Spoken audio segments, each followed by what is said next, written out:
আমাদের অফিস দিয়ে একটি মিছিল যাওয়ার সময় সেখান থেকে অনেক বড় বড় ঢিল দেওয়া হয়। যে বড় বড় ইটগুলো ছুঁড়ে মারা হয়েছিল সেগুলো যদি স্পর্শকাতর জায়গায় পড়তো তাহলে কালকে আমাদের নেতাকর্মী মৃত্যুবরণও করতে পারত। তারা পুলিশের ওপর আঘাত করে, এটা আমরা দেখেছি। বেশ কয়েকজন পুলিশ আঘাতপ্রাপ্ত হয়েছেন। তারা সেনাবাহিনীর উপর চড়াও হয়ে সেনাবাহিনীরও কিছু সদস্যকে আঘাতপ্রাপ্ত করে। ইউনিফর্ম পরা পুলিশ এবং ইউনিফর্ম পরা সেনা সদস্যকে এভাবে আঘাত করা রাষ্ট্রদ্রোহিতার শামিল। কিন্তু জাতীয় পার্টিকে ব্যান করা, জাতীয় পার্টিকে রাস্তায় নামতে না দেয়া, জাতীয় পার্টিকে দোসর বলা, এই ধরনের ট্যাগিং রাজনীতির মাধ্যমে দেশে নব্য মপতন্ত্রের সৃষ্টি হচ্ছে। নুরু উনি আহত অবস্থায় হসপিটালে আছেন। আমরা দোয়া করি উনি খুব দ্রুত আরোগ্য লাভ করুক। ওনাদের সাথে আমাদের ব্যক্তিগত সম্পর্ক অত্যন্ত ভালো, পার্টির চেয়ারম্যানেরও ব্যক্তিগত সম্পর্ক ওনার সাথে ভালো। তো আমরা দোয়া করছি যেন উনি খুব দ্রুত সুস্থ হয়ে আবার দেশে গঠনের কাজে ফিরে আসতে পারেন। পাশাপাশি গতকালকে যে ঘটনাটি ঘটেছিল, আমাদের অফিস দিয়ে একটি মিছিল যাওয়ার সময় সেখান থেকে অনেক বড় বড় ঢিল দেওয়া হয়। অনেক বড় ঢিল দেওয়ার কারণে স্বাভাবিকভাবেই অনেকেই আহত হয়েছেন। আমরা এখন পর্যন্ত প্রায় 30 জনের নাম পেয়েছি আমাদের দলীয় নেতাকর্মী যারা হাসপাতালে চিকিৎসা নিয়েছে। কারো মাথা ফেটেছে, কারো হাত কেটেছে, কারো কানে আঘাত লেগেছে। যে বড় বড় ইটগুলো ছুঁড়ে মারা হয়েছিল সেগুলো যদি স্পর্শকাতর জায়গায় পড়তো তাহলে কালকে আমাদের নেতাকর্মী মৃত্যুবরণও করতে পারত। পরবর্তীতে পুলিশ এবং সেনাবাহিনীর সহযোগিতায় ব্যাপারটিকে কুল ডাউন করা হয়। আমরা আমাদের পার্টি অফিসের ভিতরে চলে আসি। গণ অধিকার পরিষদও তাদের মিটিং শেষ করে চলে যায়।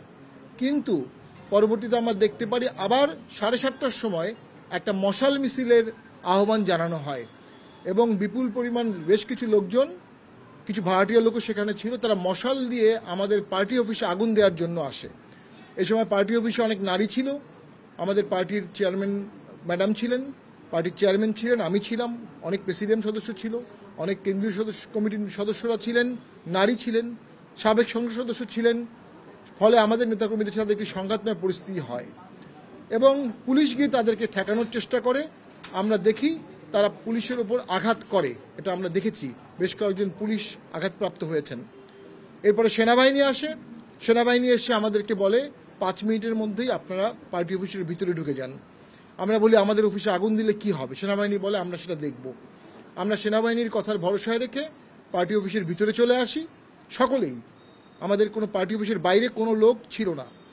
সেনাবাহিনী তাদেরকে বোঝার চেষ্টা করে, 10 মিনিট সময় দেয়, মাইকিং করে, বারবার চেষ্টা করে।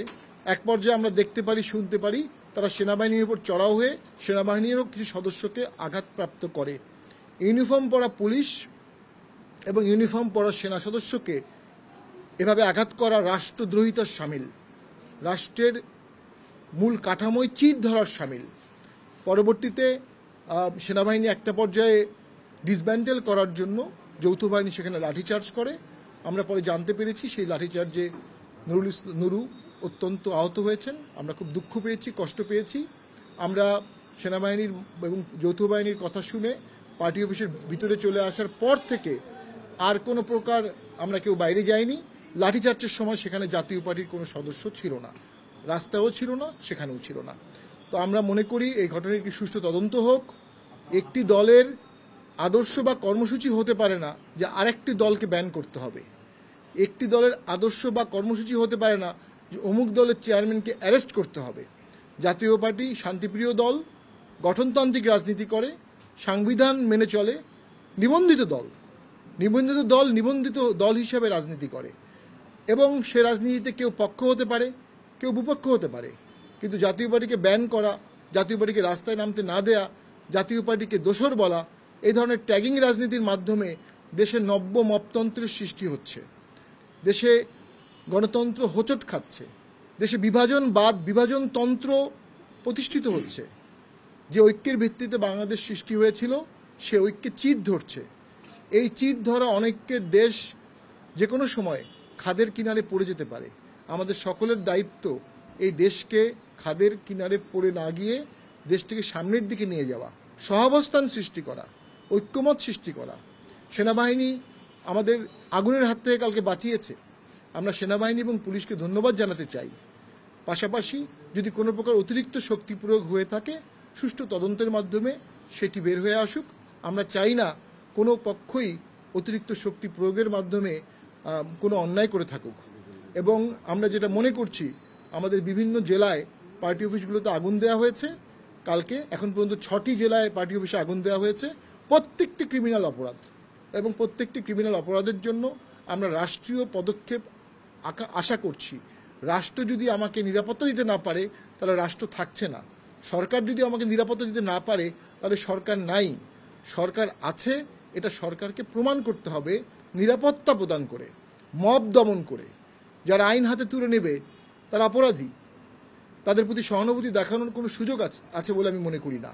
আমি জানি কালকের ঘটনায় অসংখ্য মিশ্র প্রক্রিয়া হচ্ছে, আমরাও কষ্ট পেয়েছি। আমরা নুরুল হক নূরের সাথে একসাথে রাজনীতি করেছি, একসাথে মিটিং করেছি, কোলাকুলি করেছি, হ্যান্ডশেক করেছি। তিনি সুস্থ হয়ে আসুক। আমরা পার্টি অফিসে দোয়া করব, নামাজ পড়ে দোয়া করব যেন উনি সুস্থ হয়ে আসুক।